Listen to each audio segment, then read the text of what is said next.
السلام علیکم ورحمۃ اللہ وبرکاتہ۔ اللہم صلی علی سیدنا مولانا محمد وبارک وسلم۔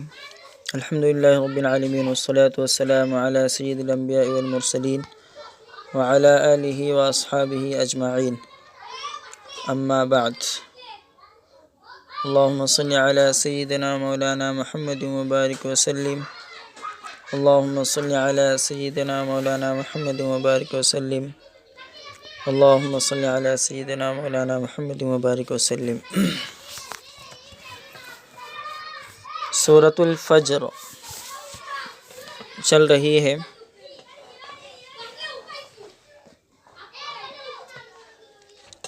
اس سورت کا خلاصہ یہ ہے کہ اس سورت میں صبح کی یعنی صبح کے وقت کی اور 10 راتوں کی اور جفت اور طاق کی قسم کھا کر ان باتوں کی طرف توجہ دلائی گئی ہے جن کا اس صورت میں ذکر ہے، یعنی انسان کی عزت اور ذلت کا معیار اس کا خوشحال اور دولت مند ہونا نہیں ہے، اللہ تعالیٰ کے یہاں اس کی عزت اور ذلت اس کے عمل اور برتاؤ کے لحاظ سے ہوتی ہے۔ آدمی دولت اور مال ہی کو سب کچھ سمجھتا ہے اور جب مل جائے تو اتراتا پھرتا ہے اور نہ ملے تو منہ بنا کر پڑ جاتا ہے۔ ارشاد ہے کہ اے انسانوں، تمہارا یہ حال ہے کہ ہم تمہاری ہر بات دیکھتے رہتے ہیں اور وقت آنے پر سب کچھ تمہارے سامنے کھول کر رہیں گے۔ اس دن تمہیں معلوم ہوگا کہ اللہ تعالیٰ نافرمانوں کو سخت ترین سزا دینے والا ہے اور اپنے فرما بردار بندوں کو اپنی رحمت سے جنت کے اندر داخل کرنے والا ہے۔ لیکن اس وقت معلوم ہونے سے انسان کو فائدہ نہ ہوگا۔ فائدہ تو تب ہو سکتا ہے جب ان باتوں کو اللہ تعالیٰ کے پیغمبر کے سمجھانے اور قرآن کے اندر غور کرنے سے یہی دنیا میں مان لیا جائے۔ نجات کا دار و مدار اس پر ہے کہ دنیا میں سوچ سمجھ سے کام لے کر ان سب باتوں کو دل سے مانے جو اللہ تعالیٰ نے اپنے پیغمبر بھیج کر اور انہیں قرآن دے کر بھی اچھی طرح واضح کر دیا ہے، ورنہ مرنے کے بعد تو حقیقت سب کو معلوم ہو جائیں گی، اس وقت ماننا کچھ کام نہ دے گا۔ بسم اللہ الرحمن الرحیم۔ والفجر، قسم ہے فجر کی، ولیال عشر، اور قسم ہے 10 راتوں کی، والشفع والوتر، اور قسم ہے جفت اور طاق کی، واللیل اذا یسر، اور قسم ہے رات کی جب وہ چلتی ہے، هل فی ذلک قسم لذی حجر، یقیناً اس میں ایک بڑی قسم ہے عقل مندوں کے لیے۔ اس کی تفسیر یہ ہے کہ 10 راتوں کی اور صبح کے وقت کی فجر کے وقت کی اللہ نے قسم کھائی۔ 10 راتوں سے ذی الحجہ کی 10 راتیں مراد ہیں، اور فجر کا مطلب خاص کر کے جو روزانہ فجر کا وقت ہوتا ہے وہ بھی مراد ہو سکتا ہے۔ اسی طرح خاص کر کے بقرعید کی جو فجر کا وقت ہے جو کہ قربانی کا دن ہے، وہ فجر کا وقت وہ، اور 10 راتوں سے مراد ذی الحجہ کے مہینے میں ہے قربانی۔ ذی الحجہ کی 10ویں تاریخ کو یہ قربانی شروع ہوتی ہے، قربانی کا پہلا دن ہوتا ہے، پھر 10، 11، 12، تو ان 3 دنوں میں قربانی کی جاتی ہے۔ خیر، 10 راتوں سے مراد یہ 10 راتوں ذی الحجہ کی 10 راتیں ہیں۔ اللہ کے نبی صلی اللہ علیہ وسلم کا ارشاد ہے کہ اللہ کے نزدیک نیک کام جس قدر ان دنوں میں مقبول ہے، یعنی ذی الحجہ کے 10 دنوں میں، شروع کے 10 دنوں میں نیک کام جتنا ان دنوں میں اللہ کے یہاں قبول ہوتے ہیں کسی دوسرے دنوں میں نہیں۔ بعض روایتوں سے معلوم ہوتا ہے کہ ان 10 راتوں کی عبادت لیلۃ القدر یعنی شب قدر جیسی فضیلت رکھتی ہے۔ شب قدر کی فضیلت آپ نے سورہ قدر کی تفسیر میں سنی ہے کہ ایک رات شب قدر 1000 مہینوں کی عبادت سے بہتر ہے۔ شب قدر میں عبادت 1000 مہینے تک عبادت کرنے سے بہتر ہے۔ تو ان 10 دنوں کی جو ذی الحجہ کے شروع کے 10 دن ہوتے ہیں، ان 10 دنوں میں کی عبادت، اس میں ایک رات کی عبادت شب قدر کی عبادت کے برابر ثواب رکھتی ہے۔ تو ان دنوں میں اللہ تعالیٰ کا خاص قرب حاصل کیا جاتا ہے، اس لیے اللہ تعالیٰ نے اس کی قسم کھائی۔ قسم کسی چیز کے اہم ہونے کی وجہ سے اللہ تعالیٰ یا اس کی اہمیت دلانے کے لیے کھاتے ہیں، قرآن مجید کا یہ اسلوب ہے۔ اسی طرح والشفع والوتر، شفع اس کا مطلب کیا ہے؟ جوڑی، والوتر جو بغیر جوڑی کے ہیں، یعنی قسم ہے جفت کی، جفت یعنی جوڑی والے کو کہتے ہیں، اور طاق یعنی جس کی کوئی جوڑی نہ بنتی ہو۔ تو اس سے مراد جو ہے، شفع سے مراد یہ قربانی کا دن ہے کہ 10ویں تاریخ کو قربانی کا دن، ذی الحجہ کی 10ویں تاریخ کو قربانی کا دن ہوتا ہے۔ یہ جوڑی ہے، دو کی جوڑی ملا کر 10 کی جوڑی بن جاتی ہے۔ تو اسی طرح والوتر سے مراد جو ہے وہ طاق یعنی عرفہ کا دن، 9ویں ذی الحجہ کا دن ہے۔ اور 9ویں ذی الحجہ کا دن یعنی عرفہ کا دن، یہ بہت بڑا عظیم دن ہے۔ اس دن دنیا کے کونے کونے سے لوگ آ کر عرفات کے میدان میں اکٹھے ہوتے ہیں اور حج ادا کرتے ہیں، نہایت عاجزی کے ساتھ اللہ تعالیٰ سے دعائیں کرتے ہیں۔ اسی دن اللہ تعالیٰ آسمانی دنیا کی طرف اترتے ہیں اور فرشتوں کے سامنے ان حاجیوں پر فخر کرتے ہیں۔ اللہ تعالیٰ اس دن جتنے بندوں کو آگ سے آزاد کرتے ہیں، کسی اور دن نہیں کرتے۔ اللہ تعالیٰ ان کی دعائیں قبول کرتے ہیں۔ تو یہ شفع اور وتر کی تفسیر ہو گئی۔ بعض کہتے ہیں کہ شفع سے مراد اور وتر سے مراد، جفت اور طاق سے مراد نماز ہے، کیونکہ نماز کی بعض رکعتیں جفت یعنی 2 یا 4 ہوتی ہیں، اور بعض کی طاق جیسے مغرب اور وتر کی نماز۔ بعض کہتے ہیں کہ جفت اور طاق سے مراد مخلوق اور خالق ہے، ساری مخلوق نر اور مادے کی حیثیت سے جفت ہے، یعنی جوڑی ہے، نر اور مادے کی حیثیت سے ساری مخلوق، اور خالق صرف ایک ہے۔ اگر یہ معنی کیا جائے تو پھر جفت اور طاق کا مطلب یہ ہوگا کہ قسم مخلوق اور خالق کی۔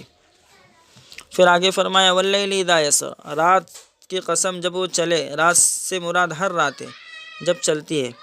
پہلے فرمایا تھا قسم ہے فجر کی، اب اس کے مقابلے میں کہا قسم ہے رات کی۔ ان تمام چیزوں کی قسم کھا کر جو چیز پیش کی جا رہی ہے وہ آگے آئیں گی۔ قسم کھا کر کیا کہا جائے گا وہ آگے آئیں گا، لیکن درمیان میں فرمایا حل فی ذالک، کیا اس میں قسم ہے عقل مندوں کے لیے، یعنی عقل مند ان باتوں کو سامنے رکھ کر سوچ سکتے ہیں اور کسی نتیجے تک پہنچ سکتے ہیں کہ متکبرین کو، یعنی تکبر کرنے والوں کو ضرور سزا دی جائیں گی۔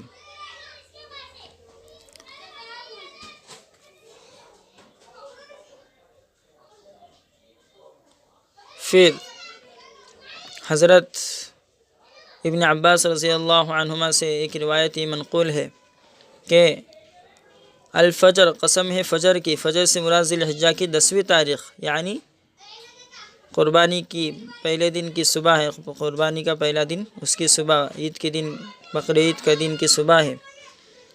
تو اس کے قسم کھانے کی وجہ، ایک خاص وجہ، وہ حضرت ابن عباس سے روایت فرماتے ہیں کہ اللہ تعالیٰ نے ہر دن کے لیے ایک رات ساتھ میں لگائی ہے، جو اسلامی اصول کے مطابق دن سے پہلے ہوتی ہے۔ رات دن سے پہلے ہوتی ہے اسلام کے کیلنڈر کے حساب سے، لیکن یوم النحر یعنی قربانی کا دن ایسا دن ہے کہ اس کے ساتھ کوئی رات نہیں، کیونکہ قربانی کے دن سے پہلے جو رات ہے وہ قربانی کی نہیں بلکہ شرعی طور پر عرفہ ہی کی رات ہے، عرفہ کی یعنی 9ویں ذی الحجہ کی ہی رات ہے شرعی طور پر۔ اس لیے کہ اگر کوئی، اس کو ایک مثال سے بتایا کہ اگر کوئی حج کرنے والا عرفہ کے میدان میں، عرفہ کے دن یعنی 9ویں ذی الحجہ کے دن عرفات کے میدان میں نہ پہنچ سکا، اور رات کو صبح صادق سے پہلے کسی وقت بھی عرفات کے میدان میں پہنچ گیا تو اس کا عرفات کے میدان میں ٹھہرنا صحیح ہو جاتا ہے اور حج اس کا صحیح ہو جاتا ہے۔ عرفات کے اندر ٹھہرنا کچھ دیر کے لیے،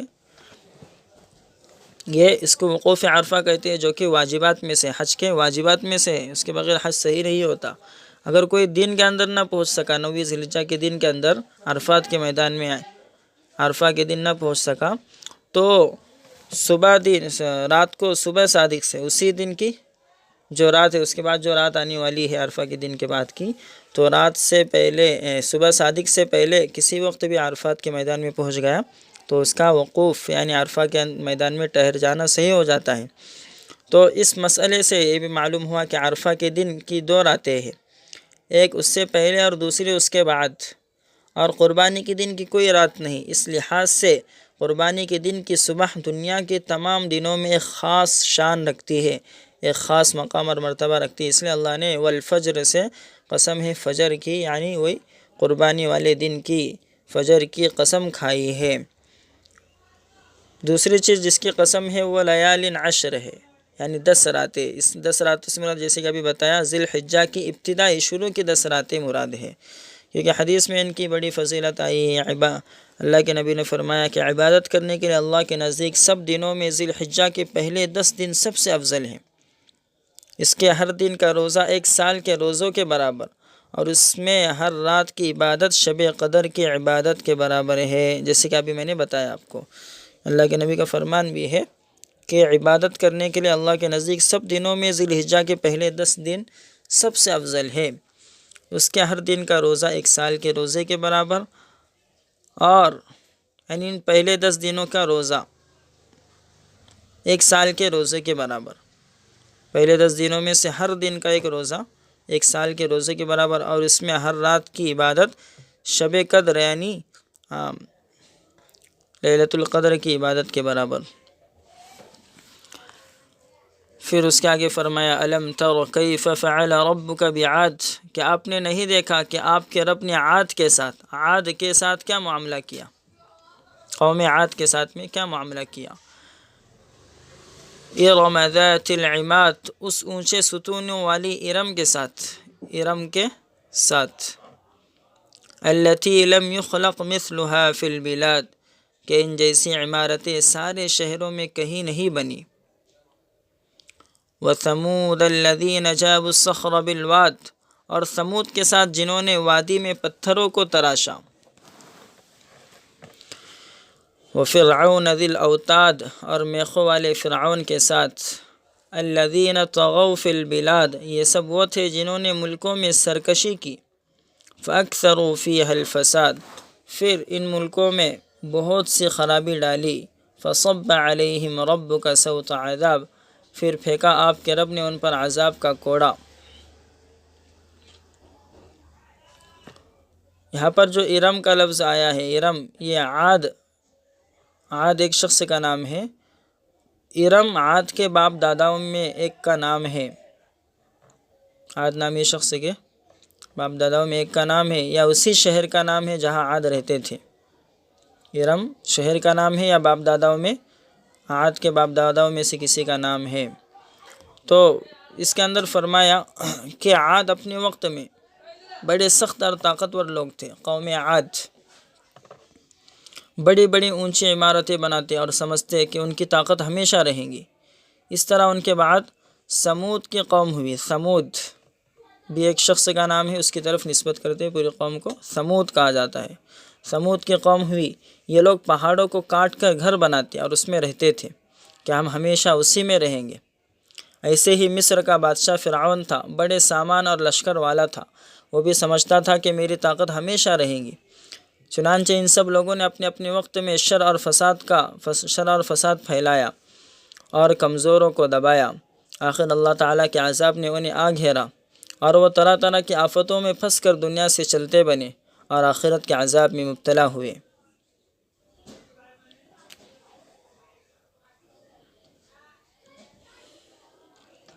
تو یہ قوم عاد بڑے ستون جیسے، ان کے بڑے بڑے کھمبوں جیسے ان کی ہائٹ تھی۔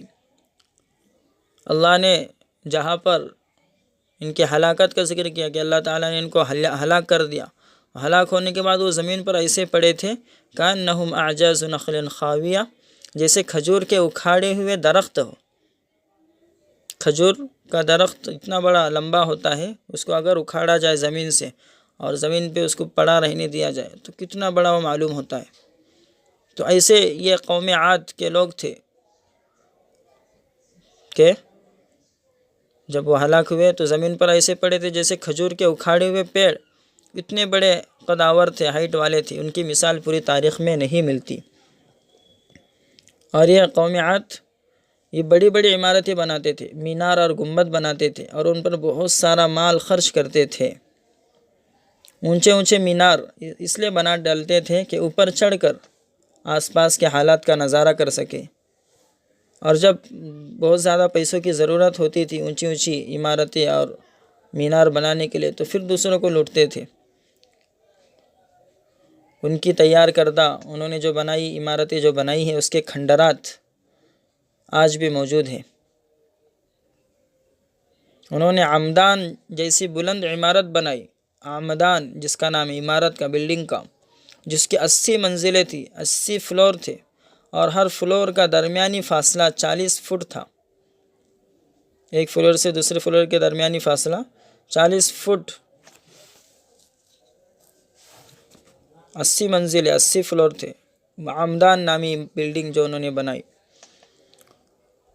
دوسری جگہ اللہ تعالیٰ نے مکہ والوں کو سمجھایا کہ دیکھو اتنے بڑے بڑے قدآور لوگ تھے، ساز و سامان کا کوئی شمار نہ تھا، بڑی بڑی عالیشان عمارتوں کے مالک تھے، ان کو اللہ تعالیٰ نے اتنی سخت سزا دے دی، تم تو ان کے مقابلے میں کچھ بھی نہیں، تم تو ان کے مقابلے میں کچھ بھی نہیں، تم اللہ تعالیٰ کی سزا سے کیسے بچ سکتے ہو؟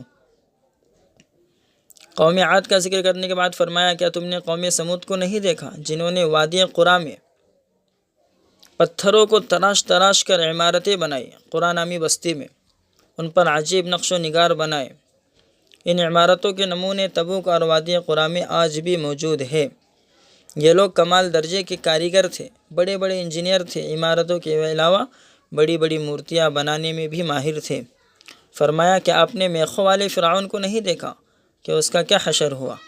پہلے عاد اور سمود کا ذکر آیا، اب فرعون کی مثال پیش کی کہ اللہ تعالیٰ نے اسے کس طرح سزا دی۔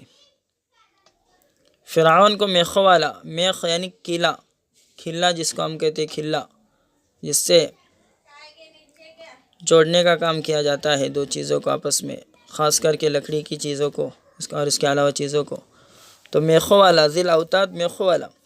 فرعون کو میخوں والا فرمایا اس لیے کہ فرعون جب کسی کو سزا دیتا تھا تو اس کے ہاتھوں اور پاؤں میں کیلے ٹھوک دیتا تھا، ہاتھ اور پاؤں میں، زمین پر اس کے ہاتھ اور پاؤں پھیلا کر اس کے ہاتھ اور پاؤں میں کھیلے ٹھوک دیتا تھا، اور اوپر بھاری وزن رکھ کر، یعنی زمین کے ساتھ میں وہ کھیلے میخیں ٹھوک دیتا تھا اور اوپر بھاری وزن رکھ کر لوگوں کو ہلاک کر دیتا تھا۔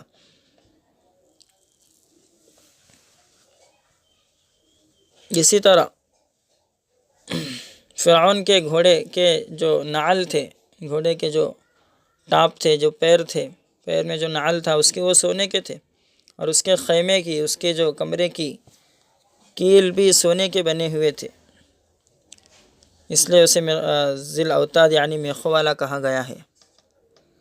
تو اللہ کا ان پر عذاب اس طرح آیا کہ عذاب کا کوڑا برسا۔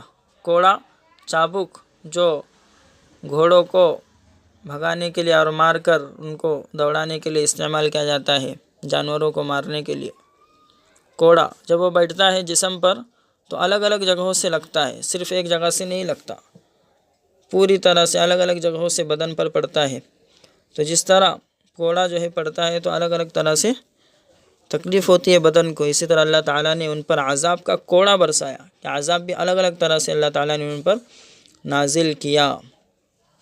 پھر فرمایا ان ربک لبالمرصاد، بے شک آپ کا رب گھات میں ہے۔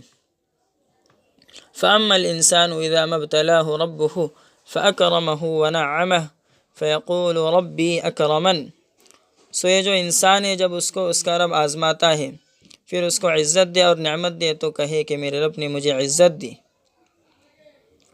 واما اذا ما ابتلاه فقدر علیہ رزقه فیقول ربی اہانن، اور جس وقت اسے آزمائے پھر اس پر روزی کی تنگی کرے تو کہے میرے رب نے مجھے ذلیل کیا۔ اس کی تفسیر یہ ہے کہ اللہ تعالیٰ نے سارے جہاں کو پیدا کیا، اس میں عدلتے بدلتے حالات رکھے، ہر شخص کو کام کرتے بھاپ رہا ہے، ہر ایک پر اس کی نگاہ ہے، ہر ایک کے عمل کے مطابق اسے دنیا و آخرت دونوں میں جزا یعنی بہترین بدلہ اور سزا دیتا ہے۔ آگے انسان کی حالت کا بیان ہے کہ کسی انسان کو اللہ تعالیٰ عزت، مرتبہ اور مال و دولت خوب عطا کرتا ہے تو وہ بڑا خوش ہوتا ہے اور اتراتا پھرتا ہے کہ اللہ تعالیٰ نے مجھے عزت اور دولت دونوں دے کر مجھ پر بڑا کرم کیا ہے۔ دوسری طرف اگر کسی انسان کو نپی تلی روزی دیتا ہے، ناپ کر دیتا ہے، اور اس کے پاس خرچ کرنے کی بھی گنتی کے پیسے ہوتے ہیں، تو وہ شکوہ کرتا ہے اور کہتا ہے کہ میرے رب نے مجھے ذلیل کر دیا، کہ لوگوں کی نگاہ میں میری ذرا بھی اہمیت نہیں۔ انسان کو سمجھ لینا چاہیے کہ دنیا میں امیری یا غریبی ہر ایک کو ملتی ہے، اس سے یعنی اس امیری یا غریبی سے اس کا امتحان لینا مقصد ہوتا ہے۔ ان ربک لبالمرصاد، تیرا رب گھات میں لگا ہوا ہے، وہ گھات جہاں سے ہر ایک کی نگرانی ہوتی ہے۔ جس طرح شکاری گھات میں لگا ہوتا ہے، جیسے ہی شکار کو غافل پاتا ہے فوراً حملہ کر دیتا ہے، گھات میں لگ کر جو ہے فوراً حملہ کر دیتا ہے، اسی طرح اللہ تعالیٰ بھی نگرانی کرتے ہیں۔ جب کوئی شر اور فساد میں حد سے تجاوز کر جاتا ہے تو اللہ تعالیٰ کے حکم سے سزا کا کوڑا برستا ہے اور تمام فسادی ہلاک ہو جاتے ہیں۔ اسی طرح بعض مرتبہ انسان کو مال سے محروم کر کے اللہ آزماتا ہے کہ اس حالت میں انسان کون سا رویہ اختیار کرتا ہے۔ جب کسی کے پاس مال کی قلت ہو جاتی ہے، اللہ تعالیٰ رزق تنگ کر دیتا ہے، مال کی کمی کسی کے پاس ہو جاتی ہے، اللہ تعالیٰ روزی تنگ کر دیتا ہے، تو پھر وہ اللہ تعالیٰ کا شکوہ کرتا ہے کہ اللہ نے مجھے ذلیل کر دیا۔ وہ اس حقیقت کو نہیں سمجھ پاتا کہ یہ بھی اللہ کی طرف سے آزمائش ہے۔ وہ مجھے آزماتا ہے کہ ایسی حالت میں میں کہاں تک صبر و شکر کر سکتا ہوں۔ اس کے برخلاف وہ خدا پر الزام تراشی کرنے لگتا ہے کہ اس نے مجھے ذلیل اور رسوا کر دیا۔ ایسے لوگ دولت آ جانے پر اپنے آپ کو خدا کا محبوب سمجھنے لگتے ہیں اور کہتے ہیں کہ ہم خدا کے لاڈلے ہیں، جبھی تو ہمیں مال و دولت حاصل ہوا۔ مکہ کے مشرک بھی کہتے تھے کہ اللہ تعالی ہم سے راضی ہے، وہ بھی اس وہم میں مبتلا تھے، حالانکہ مال و دولت کی زیادتی اللہ تعالیٰ کا محبوب ہونے کی علامت نہیں۔ جس کے پاس مال و دولت زیادہ ہے وہ اللہ کا محبوب ہے، بلکہ یہ تو اللہ تعالیٰ کی طرف سے ایک آزمائش ہے۔ انسان اس کو نہیں سمجھ سکتا۔ بعض مرتبہ اللہ تعالیٰ نیک لوگوں کو تنگی میں مبتلا کر دیتا ہے، ان کے درجات کو بلند کرنا مقصد ہوتا ہے اللہ تعالیٰ کا، اور بعض مرتبہ ایسا بھی ہوتا ہے کہ اپنی نافرمان بندوں کو مال و دولت دے کر ان کی آزمائش کرتا ہے۔ یہ تو انسان کا حال ہوا کہ انسان کی سوچ کہ اللہ نے اصلاح کی، انسان کی سوچ کو اللہ تعالیٰ نے صحیح کرنے کے لیے کہا ان آیتوں میں۔ پھر اس کے بعد ہونا کیا چاہیے، انسان کو کرنا کیا چاہیے؟ فرمایا کلا بل لا تکرمون الیتیم، بات ہرگز ایسی نہیں جیسی تم سمجھتے ہو، جیسا تمہارا خیال ہے، بلکہ تم یتیم کی عزت نہیں کرتے، یتیم کی عزت نہیں کرتے۔ ولا تحاضون علی طعام المسکین، اور آپس میں محتاج کے کھلانے کی تاکید نہیں کرتے۔ وَتَأْكُلُونَ التُّرَاثَ أَكْلًا لَمًّا، اور مردے کا سارا مال سمیٹ کر کھا جاتے ہو۔ وَتُحِبُّونَ الْمَالَ حُبًّا جَمًّا، اور پیار کرتے ہو مال کو جی بھر کر، یعنی جی بھر کر مال کو پیار کرتے ہو، محبت کرتے ہو مال سے۔ کَلَّا إِذَا دُكَّتِ الْأَرْضُ دَكًّا دَكًّا، خبردار جب پست کر دی جائے زمین کوٹ کوٹ کر۔ وَجَاءَ رَبُّكَ وَالْمَلَكُ صَفًّا صَفًّا، اور آپ کا رب اور فرشتے صف بصف آئے۔ وَجِيءَ يَوْمَئِذٍ بِجَهَنَّمَ، اور اس دن لائی جائے جہنم۔ يَوْمَئِذٍ يَتَذَكَّرُ الْإِنسَانُ وَأَنَّى لَهُ الذِّكْرَى، اس دن آدمی سوچیں گا اور اب سوچنے کا وقت کہا۔ اس کی تفسیر یہ ہے کہ انسان کو چاہیے کہ مال ملا ہے تو اس سے یتیموں کی پرورش کرے، مسکینوں کو خود بھی کھلائے اور دوسروں کو بھی کھلانے کو کہے۔ مال جمع کرنے کے لیے نہیں، عن قریب قیامت آئیں گی اور سب کچھ فنا ہو جائے گا، پھر اللہ تعالیٰ کا دربار لگے گا، دوزخ کو سامنے لا کر رکھ دیا جائے گا۔ اس وقت انسان کی آنکھیں کھلی رہیں گی، لیکن اس وقت آنکھوں کے کھلنے کا کوئی فائدہ نہیں۔ فرمایا کہ تمہاری رزق میں تنگی کی وجہ یہ ہے کہ تم یتیم کی عزت نہیں کرتے، رزق میں تنگی کی وجہ یتیم کی عزت نہیں کرتے۔ اللہ تعالیٰ تم پر ناراض ہو کر تمہیں ذلیل کرتا ہے، یتیم کی عزت سے ہاتھ کھینچ کر تم مجرم ہو رہے ہو۔ بیٹے اور بیٹی کی عزت تو کرتے ہو مگر ایک بے کس اور بے سہارا یتیم کی خبر گیری نہیں کرتے۔ اور دوسری وجہ یہ ہے کہ مسکین کے لیے کھانا خود بھی مہیا نہیں کرتے اور دوسروں کو بھی توجہ نہیں دلاتے، کسی کو اس بات پر آمادہ نہیں کرتے کہ وہ مسکین کے کھانے پینے کا بندوبست کرے۔ ذلت کا تیسرا سبب اللہ تعالیٰ نے بیان فرمایا کہ تم وراثت کو سمیٹ کر کھاتے ہو، مطلب یہ ہے کہ حلال روزی کی تمیز نہیں کرتے، اپنا حصہ بھی کھا گئے اور دوسروں کا حصہ بھی، بہنوں کے حصے کی وراثت بھی خود ہی ہضم کر گئے، اس بات کا خیال ہی نہیں کیا کہ حرام کھا رہے ہیں۔ یہاں پر خصوصیت سے میراث کے مال کا ذکر کیا، حالانکہ ہر ایک مال جس میں حلال اور حرام کو جمع کیا گیا ہو ناجائز ہے، تو خاص طور سے میراث کے مال کو ذکر کرنے کی وجہ یہ ہے کہ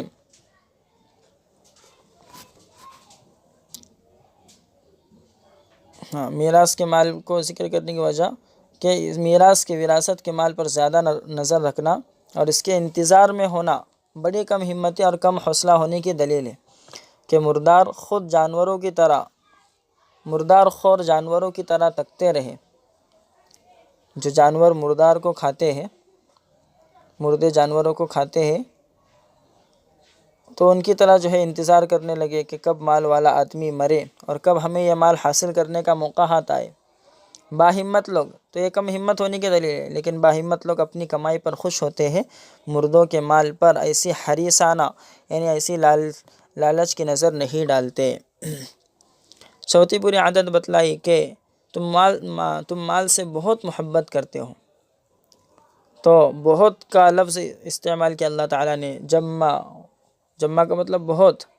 تو مال کے ایک درجے میں محبت تو انسان کا فطری تقاضا ہے، وہ برائی کا سبب نہیں، اس میں برائی نہیں، مال کی محبت انسان کو ہوتی ہے، لیکن بہت محبت کرنا بلکہ اس کی محبت میں اتنا حد سے بڑھنا کہ حلال اور حرام کی تمیز نہ رہے، یہ بری چیز ہے۔ اس لیے کسی نے کہا کہ مال جیب میں تو ہونا چاہیے لیکن دل میں نہیں ہونا چاہیے۔ جتنا تقسیم کرو گے اللہ تعالیٰ اتنا نوازیں گا، جتنا بانٹو گے اتنا آئیں گا۔ اس لیے ان آیتوں میں اسی کی ترغیب دی گئی۔ تو کافروں کی ان بری عادتوں کے بیان کے بعد پھر اللہ تعالیٰ فرماتے ہیں اذا دکت الارض دکا دکا، کہ جب زمین تو کوٹ کر زمین کو باریک کیا جائے گا، قیامت کا زلزلہ آئے گا جو پہاڑوں کو آپس میں ٹکرا کر ٹکڑے ٹکڑے کر دے گا۔ دکن کو دو بار لا کر جو ہے بتلایا کہ قیامت کا زلزلہ ایک دوسرے کے بعد لگاتار رہے گا، قیامت کا زلزلہ۔ پھر فرمایا کہ آئیں گا آپ کا رب اور فرشتے صف بصف، یعنی صف قطار باندھ کر، مطلب ہے کہ حشر کے میدان میں آنا ہے۔ اللہ تعالیٰ کے آنے کی کیا شان ہوں گی، اس کی کیا کیفیت ہوں گی، اس کو اللہ تعالیٰ کے سوا کوئی نہیں جانتا۔ فرشتوں کا صف بصف آنا یعنی قطار باندھ کر آنا ظاہر ہے۔ اس دن دوزخ کو لایا جائے گا۔ دوزخ کو لائے جانے کا کیا مطلب ہے اور کس طرح حشر کے میدان میں لائی جائیں گی؟ حشر کا میدان جو سیریا ملک شام ہے وہاں لائی جائیں گی، اس کی حقیقت تو اللہ تعالیٰ ہی جانتے ہیں۔ ظاہر ہے کہ دوزخ ساتویں زمین کی تہ میں ہے، ساتویں زمین کی ایک دم تہ میں ہے۔ اس وقت بھڑک اٹھیں گے اور سمندر سب آگ ہو کر اس میں شامل ہو جائیں گے، سمندر سب آگ ہو کر اس میں شامل ہو جائیں گے۔ اس طرح دوزخ حشر میں سب کے سامنے آ جائیں گی۔ پھر فرمایا کہ انسان کافر کو اس دن سمجھ آئیں گی قیامت کے دن کہ مجھے دنیا میں کیا کرنا چاہیے تھا اور میں نے کیا کیا، مگر اس وقت یہ سمجھ میں آنا بے فائدہ ہوگا کہ عمل کا زمانہ گزر چکا، آخرت عمل کی جگہ نہیں ہے بلکہ بدلہ ملنے کی جگہ ہے۔ مسلم شریف کی روایت میں اللہ کے نبی کا فرمان ہے کہ مال خدا کی نعمت ہے، مگر یہ جائز طریقے سے حاصل ہو تو اچھا ساتھی ہے۔ اس مومن کا مال جو اس میں سے اللہ تعالیٰ کا حق ادا کرتا ہے، اس کا مال اس کے حق میں بہتر ہے، اور جو شخص حق ادا نہیں کرتا، مال کی محبت میں گم ہے، نہ اللہ کا حق ادا کرتا ہے اور نہ اس کے بندوں کا، نہ زکوٰۃ کی فکر ہے اور نہ صدقہ خیرات کی، تو ایسے شخص کے لیے یہی مال مصیبت ہے اور ذلت کا سبب ہے۔ مال کے پجاری سمجھتے ہیں کہ ان کے عیش و عشرت اسی طرح قائم رہیں گی، انہیں کوئی پوچھنے والا نہیں ہے۔ ایسے لوگ سخت غفلت میں مبتلا ہیں۔ اس غفلت اور نادانی کا نتیجہ اچھا نہیں ہوگا۔ اللہ تعالیٰ نے فرمایا ان لوگوں کا خیال ہرگز درست نہیں کہ ان کا حساب نہیں ہوگا۔ ایک وقت آنے والا ہے جب ہر شخص کے عمل اس کے سامنے آئیں گے، اس سے باز پرس ہوں گی، پوچھا جائے گا۔ اگر اس نے اپنی زندگی اللہ تعالیٰ کی نافرمانی کرتے ہوئے غفلت میں گزار دی ہے تو اللہ تعالیٰ کی پکڑ سے بچ نہیں سکے گا۔ پھر فرمایا یقول یا لیتنی قدمت لحیاتی، انسان قیامت کے دن کہے گا کیا اچھا ہوتا کہ میں کچھ اپنی زندگی میں آگے بھیج دیتا، اپنی زندگی میں نیک عمل کر کے آگے بھیج دیتا، یعنی آخرت کے لیے آگے بھیج دیتا، آخرت کے بینک میں اپنے نیک اعمال کو جمع کرتا دنیا میں رہتے ہوئے۔ فَيَوْمَئِذٍ لَا يُعَذِّبُ عَذَابَهُ أَحَدٌ، پھر اس دن اس جیسا عذاب کوئی نہ دے گا۔ ولا یوثق وثاقہ احد، اور نہ کوئی اس کی طرح باندھے اور جکڑے گا، یعنی اللہ کی طرح۔ یا ایتھا النفس المطمئنہ، اے وہ جی جس نے چین پکڑ لیا، ارجعی الی ربک راضیۃ مرضیہ، پھر چل اپنے رب کی طرف تو اس سے راضی اور وہ تجھ سے راضی۔ فادخلی فی عبادی، پھر داخل ہو جا میرے بندوں میں، وادخلی جنتی، اور داخل ہو میری جنت میں۔ اس کی تفسیر یہ ہے کہ اللہ ارشاد فرما رہے ہیں کہ قیامت کے دن وہ شخص جس نے دنیا میں اللہ کے پیغمبر حضرت محمد صلی اللہ علیہ وسلم کا اور قرآن حکیم کا کہنا نہ مانا تھا، قیامت کے دن وہ کہے گا کاش میں جب دنیا میں زندہ تھا اس وقت ایسے نیک کام کر لیتا جو آج یہاں کام آتے۔ اللہ تعالیٰ اس دن ایسا عذاب دے گا جو دوسرا کوئی نہیں دے سکتا، اور ایسے جکڑیں گا کہ کوئی نہیں جکڑ سکتا۔ اس کے مقابلے میں جس شخص نے اللہ تعالیٰ کی باتوں سے دنیا میں مطمئن ہو کر نیک عمل کیے تھے اور ان باتوں میں کوئی شک اور شبہ اس کے دل میں نہ رہا تھا، اس سے کہا جائے گا کہ آج تو اپنے رب کی طرف خوش خوش چل، تو اس سے خوش اور وہ تجھے اپنا بندہ بنانے میں خوش۔ اس سے ارشاد ہوگا آج تو میرے بندوں میں داخل ہو جا اور میری جنت میں رہ۔ اس دن نیکوکار بھی افسوس کریں گے، کاش کہ کچھ اور نیکی کر لیتے تو آج کام آتی۔ بدکار تو سخت افسوس کریں گے کہ انہوں نے تو زندگی ہی برباد کر دی۔ کہیں گے اللہ نے ہمیں زندگی دی، مہلت دی، مگر ہم نے کچھ نہ کیا، ساری عمر ضائع کر دی۔ اس دن انسان کہیں گا کاش میں نے اپنی زندگی میں کچھ آگے بھیجا ہوتا، کوئی نیک عمل کیے ہوتے جو آج کام آتے۔ پھر فرمایا فَيَوْمَئِذٍ، بس اس دن اللہ تعالیٰ اتنی سخت سزا دیں گا کہ اس جیسی سخت سزا کوئی نہیں دے گا۔ اللہ تعالیٰ کی سزا آج انسان کی سمجھ میں نہیں آ سکتی۔ دنیا کی سزائیں جسمانی سزائیں ہیں، کسی کو مارا پیٹا یا جیل میں ڈال دیا، یہ سزائیں انسان برداشت کر سکتا ہے کیونکہ ان سزاؤں کا اثر انسان کے دماغ پر نہیں ہوتا، مگر اللہ تعالیٰ آخرت میں ایسی سزا دیں گا کہ کافروں کے دل اور دماغ کو بھی سزا دیں گا، کسی دوسری طرف لگنے ہی نہ دیں گا۔ یہ ذہنی سزا ہوں گی جس میں بے حد تکلیف ہوں گی، اس لیے فرمایا کہ اللہ تعالیٰ اس سزا میں ایسا جکڑے گا کہ ایسا جکڑنے والا اور کوئی نہیں، اللہ تعالیٰ کی پکڑ سخت ہوں گی۔ حضرت عبادہ بن صامت رضی اللہ عنہ کے حدیث میں ہے کہ اللہ کے نبی نے فرمایا کہ جو شخص اللہ تعالیٰ سے ملنے کو پسند کرتا ہے اللہ تعالیٰ بھی اس سے ملنے کو پسند کرتا ہے۔ یہ حدیث سن کر حضرت عائشہ صدیقہ رضی اللہ عنہا نے اللہ کے نبی سے سوال کیا کہ اللہ سے ملنا تو موت ہی کے ذریعے ہو سکتا ہے، لیکن موت ہم میں سے کسی کو بھی پسند نہیں۔ آپ نے فرمایا یہ بات نہیں، حقیقت یہ ہے کہ مومن کو موت کے وقت فرشتوں کے ذریعے اللہ تعالیٰ کی رضا اور جنت کی خوشخبری دی جاتی ہے، جس کو سن کر اس کو موت زیادہ محبوب ہوتی ہے۔ اسی طرح کافر کو موت کے وقت عذاب اور سزا سامنے کر دی جاتی ہے، اس لیے اس وقت کافر کو موت سے بڑھ کر کوئی چیز بری معلوم نہیں ہوتی۔ مومن کے سامنے موت کے وقت میں اللہ کی رضا اور جنت کی خوشخبری اس کو فرشتوں کے ذریعے سے دی جاتی ہے، اس لیے مومن کو موت محبوب ہوتی ہے، اس لیے مومن اللہ سے ملنے کو پسند کرتا ہے۔ راضیۃ مرضیہ، کہ اللہ بھی اس سے خوش اور وہ بھی، ایمان والا بھی اللہ سے خوش، اللہ بھی ایمان والے سے خوش۔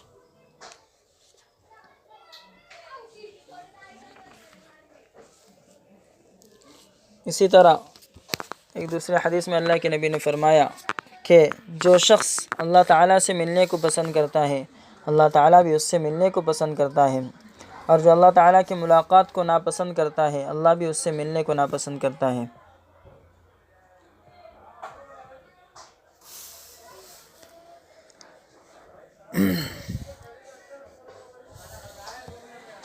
چند واقعات ہے۔ یا ایتھا النفس المطمئنہ، حضرت ابن عباس رضی اللہ عنہما فرماتے ہیں کہ میں نے ایک دن یہ آیت یا ایتھا النفس المطمئنہ اللہ کے نبی صلی اللہ علیہ وسلم کے سامنے پڑھی تو حضرت ابوبکر صدیق رضی اللہ عنہ جو مجلس میں موجود تھے کہنے لگے یا رسول اللہ، یہ کتنا اچھا خطاب اور اکرام ہے، کتنا اچھا اللہ نے اکرام کے ساتھ میں فرمایا کہ اے وہ جی جو مطمئن ہے، اے وہ نفس جو مطمئن ہے، نفس مطمئنہ ہے۔ آپ نے فرمایا کہ سن لو، فرشتہ موت کے بعد آپ کو ایک خطاب کریں گا، موت کے بعد ایمان والے کو خطاب کریں گا۔ یعنی فرشتہ ان الفاظ کے ذریعے سے کہے گا۔ حضرت سعید بن جبیر رحمۃ اللہ علیہ فرماتے ہیں کہ حضرت ابن عباس رضی اللہ عنہما کا طائف میں انتقال ہوا۔ جنازہ تیار ہونے کے بعد ایک عجیب و غریب پرندہ جس کی مثال پہلے کبھی نہ دیکھی گئی تھی آیا اور جنازے کی نعش میں داخل ہو گیا۔ ابن عباس کی جنازے کی لاش تھی، اس میں داخل ہو گیا، پھر کسی نے اس کو نکلتے ہوئے نہیں دیکھا۔ جس وقت نعش قبر میں رکھی جانے لگی تو قبر کے کنارے ایک غیبی آواز نے آیت پڑھی، یا ایتھا النفس المطمئنہ۔ سب نے تلاش کیا کون پڑھ رہا ہے، کسی کو معلوم نہیں ہو سکا۔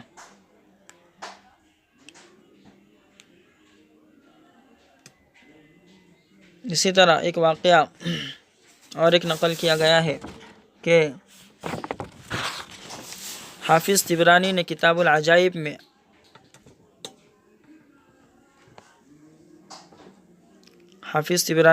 امام حافظ طبرانی نے انہیں اپنی کتاب العجائب میں ایک واقعہ نقل کیا ہے۔ انہوں نے فرمایا کہ ایک مرتبہ ہمیں روم کے شہروں میں قید کر لیا گیا اور وہاں کے بادشاہ کے سامنے پیش کیا گیا۔ روم کے بادشاہ کے سامنے اس کافر بادشاہ نے ہمیں مجبور کیا کہ ہم اس کا دین اختیار کریں،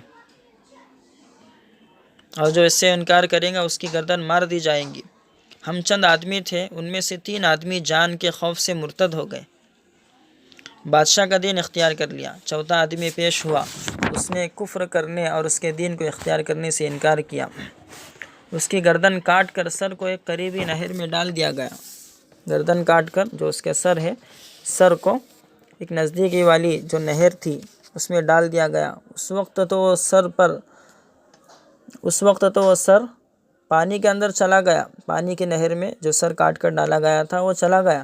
اس کے بعد پانی کی سطح پر وہ سر ابھرا اور ان لوگوں کی طرف دیکھ کر ان کے نام لے کر آواز دی کہ فلانے فلانے، اور پھر کہا کہ اللہ تعالیٰ نے فرمایا ہے، یا ایتھا النفس المطمئنہ ارجعی الی ربک راضیۃ مرضیہ فادخلی فی عبادی وادخلی جنتی۔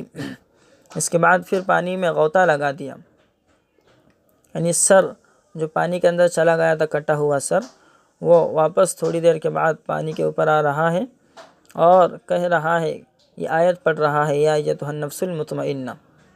یہ کس بنا پر؟ یہ واقعہ سب حاضرین نے دیکھا اور سنا، اور وہاں کے نصارہ یہ دیکھ کر تقریباً سب مسلمان ہو گئے اور بادشاہ کا تخت ہل گیا۔ یہ 3 آدمی جو مرتد ہو گئے تھے یہ سب پھر مسلمان ہو گئے، اور پھر خلیفہ ابو جعفر منصور نے ہم سب کو ان کی قید سے رہا کرایا۔ تو یہ یا ایتھا النفس المطمئنہ والی آیت بہت ہی بہترین ہے، ایمان والے کو اس میں بہترین تسلی ہے۔ اس کے اندر جو فرمایا گیا کہ نفس مطمئنہ میرے خاص بندوں میں شامل ہو جا اور پھر میری جنت میں داخل ہو جا، تو اس میں پہلے اللہ کے صالح، اللہ کے نیک اور مخلص بندوں میں شامل ہونے کا حکم ہے، پھر جنت میں داخل ہونے کا اس میں اشارہ پایا جاتا ہے کہ جنت میں داخل ہونا اس پر موقوف ہے، اس پر ڈیپینڈ ہے کہ پہلے اللہ کے صالح مخلص بندوں کے زمرے میں، ان کی لسٹ میں شامل ہو جاؤ، ان سب کے ساتھ ہی جنت میں داخلہ ہوں گا۔ اس سے معلوم ہوا کہ جو دنیا میں صالحین کی، نیک لوگوں کی صحبت اور ان کی سنگت اختیار کرتا ہے، یہ علامت اس کی ہے کہ یہ بھی ان کے ساتھ جنت میں جائے گا۔ اس لیے نیک لوگوں کے ساتھ دنیا میں رہنا یہ علامت ہے، نشانی اس بات کی کہ ان کے ساتھ جنت میں جائیں گا۔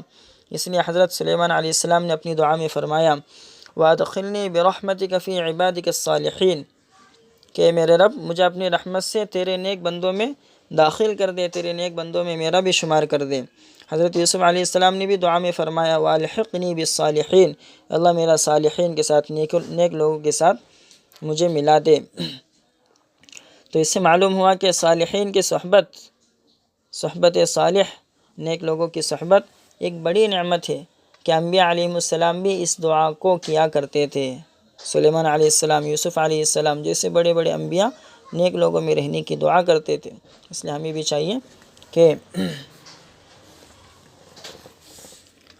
نیک لوگوں کی صحبت میں رہنے کی اور نیک لوگوں کے سنگت میں رہنے کی دعا بھی کرے اور نیک لوگوں کے ساتھ رہنے کی کوشش کرے۔ اللہ ہم سب کو ان باتوں کو سمجھنے کے اور عمل کرنے کی توفیق عطا فرمائے۔ آج کی کلاس مکمل ہو گئی۔